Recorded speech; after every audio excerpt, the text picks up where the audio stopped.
Hello, John. Hello, Oliver.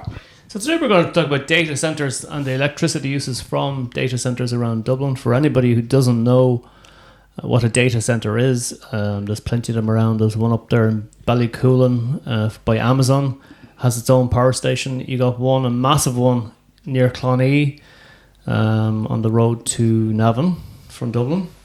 So the latest figures from the Central Statistics Office show that the percentage of metered electricity consumed by data centres rose from 5% in 2015 to 14% in 2021, and the latest figure I have is now that it stands at 18% for 2022. So you can see, and it accounts for a massive amount of electricity. It does, the thing is that all people just dependent on electricity for their lights and for other features in their homes, sometimes heating. Now, the fact is that the amount of electricity available in this country has been reduced with the green agenda, because some power stations that produced quite a bit of energy have been closed. So the political establishment has, the green agenda has affected that. So the supply is less, and then the usage of these centres, like these computer companies, which give a lot of employment and have been for years, and the various other pharmaceutical companies and all these places using quite a bit of electricity, but giving a lot of employment, and so paying into the tax system, and then the corporation tax that they pay is also very useful and very helpful for the economy. So they do benefit the economy, but the amount of stuff that they use seems excessive with regard to the overall supply. So, and it's probably going to increase, if it's been increasing since 2017 from 5%, and now it's 18%, and last year it was 14% or thereabouts. So year on it's increasing, so it could even increase further as we go forward.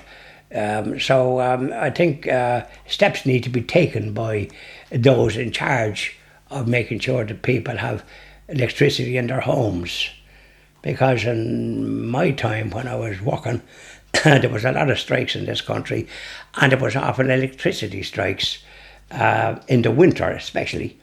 And you could be without light and without heat, because when you were single you often were living in small enough accommodation by way of just one room with cooking facilities.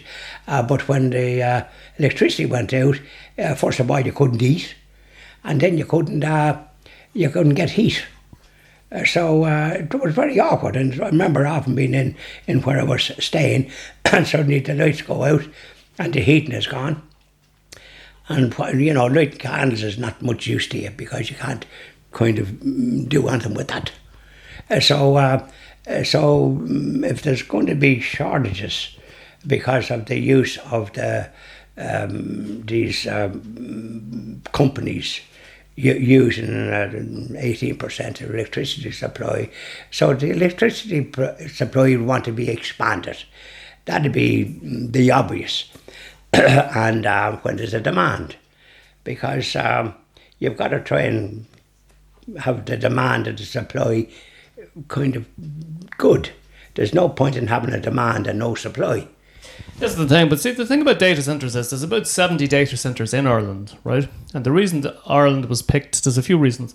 One of the reasons the data centres, they need a cool environment. And generally, for most, apart from right now, the environment in Ireland is fairly cool for a data centre, Yes. compared to, say, Silicon Valley. So that's why they were picked to be in Ireland. And the other reason is for earthquakes. Ireland doesn't have earthquakes, so they're a fairly safe bet to put a data centre in Ireland. That's why we were picked for it. Oh, these are good positive signs, aside from the tax. They are. And then, of course, there's the tax incentives. There's a lot of reasons. But the thing about data centres is, look, if they're drawing that much power from the grid, they're no good to a country, because you got to look at what employment data centres generate. the actual building of them, the construction of them creates a massive amount of employment. That is true, the initial setup phase. But once the data center is built, there's very little employment inside it. They're just a massive warehouse storing hundreds of servers, storing data. Yes. And so they're not they're not a great employer for such a drain on the economy. Well, the like of Apple and a lot of these other companies seem to employ thousands. They do. I know that. I'm just talking about the data center itself as a structure, the employment. I know that Amazon and Facebook do employ thousands of people in the offices, and Google. But the data centers themselves don't actually create major employment. Well, those particular ones, and they use a lot of. Well, of course, they obviously don't give that much employment. So what advantage are they for the country? These data centers, I presume, to have some advantage. They are an advantage in the sense that they will probably keep Facebook here, because if Facebook has its data centers here, they're not going to pull out their offices in Dublin. You know what I mean? Correct. And if Google has their data centers and Amazon has their data centers, chances are they'll keep their base in Ireland. And it'll be, you know what I mean? That's right. So it's kind of an offshoot. It creates employment within the city, but maybe not in the data centers. So you're right. So it has benefits, and obviously it's attractive to the country as an employment, as a potential employment for these type of companies. Yeah. They're able to expand because of their experience now over many years. And don't forget, we're a little island off the coast of Europe, for years very backward, and employment opportunities was maybe good, but the wages were very, very low, just enough to sort of feed yourself and your family, and not much more that you could sort of have some other advantages, holidays and such like. A lot of people often didn't have holidays at all, except that were often, if they were in Dublin, they went to Bray or Holt to the seaside. That's all they could afford. Mm-hmm. So they did bring prosperity in that sense, and so they have had a lot of benefits. And of course, when people like that come, other companies are attracted as well, and so it's an advantage. Now, the fact that they use so much electricity, I think, could have been perceived. And so therefore you adjust the supply or increase the supply, not reduce it, irrespective of any agenda, green or otherwise. So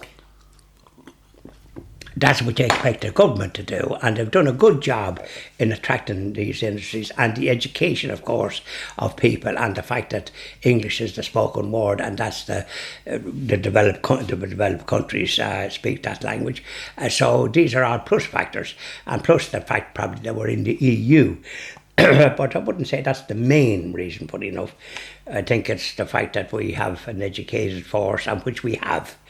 And this is why we've got so many people coming from other jurisdictions that have nothing to do with this country and mightn't even like the people as such. I think like if you go back to the early 90s, all the different things that were happening, Ireland started giving free education. That was a big thing, okay, for the success of the country, right? Bill Clinton deserves an awful lot of credit, I think, because he was brilliant for telling multinationals go to Ireland, you know. That's right. He had a very positive, but he sometimes doesn't get credit for that. He doesn't get credit for it, okay. So America played a huge part in Ireland's prosperity, and you can see there's a lot of American companies here. It did. And then you can see that Apple were making tracks to come here in 1973 or 4, and they finally got here in 1980 in Cork. So it's not that long ago in our working life, because when I was working, I don't recall any of those.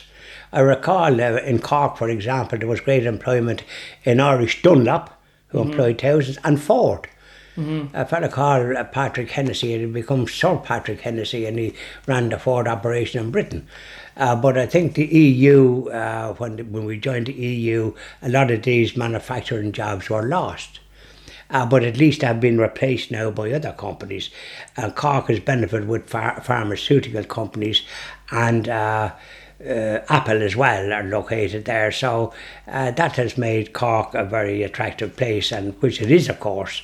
and that neck of the woods and County Cork. I mean, we've got great benefits with a green. We have a green environment, and a lot of countries in Europe don't have the benefits that we have. And the language of English, of course, is of great advantage as well. And so, and it's a good place to live for people that are being used to sort of a very stressful type of life in other countries that are overcrowded. Whereas this one is comparative to other countries, there's a lot of greenery and of course a lot of beaches and a lot of places to visit and a great historical country. What with all the places like abbeys, castles and all the rest of it, and holy wells and all the rest. So there's a lot going on here in this country that is beneficial for people coming from other countries and people locating here. There is, but the thing is, anyway, back to the data centres. There's a lot of things going on with electricity in Ireland. You got the e-bikes, they're called the electric bikes. You got the electric cars. So there's a huge strain on the grid. That's right, and they're promoting the electric cars. Then you got people with multiple. Sorry, no. You got people with multiple devices in their house. Some people now have 4 and 5 televisions. So you can see that there's a big drain on the electricity, and I suppose the answer really is to upgrade the whole system. Well, correct, and irrespective, and there should be no agenda that interferes with the supply of electricity.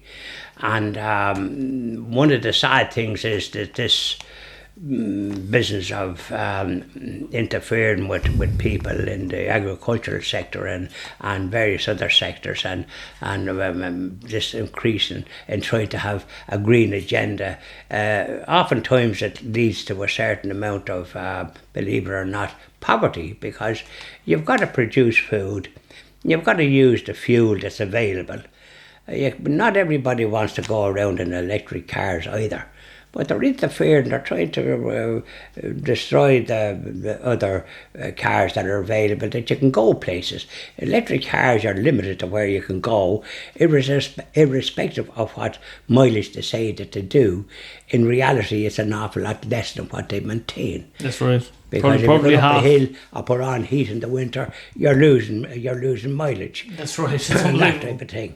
Yeah. So there's disadvantages, but you just get away from this electricity. So the obvious solution, I think, is very simple: increase the supply. Increases. And deal with, and so that people that and don't start penalising these companies, because they might be able to put in other equipment that might lessen their dependence on the electricity supply. But be that as it may, if that's what they're using, increase the supply. Isn't that the way? Isn't that the answer? That is the answer, John Malone. Thank you very much. Thank you very much.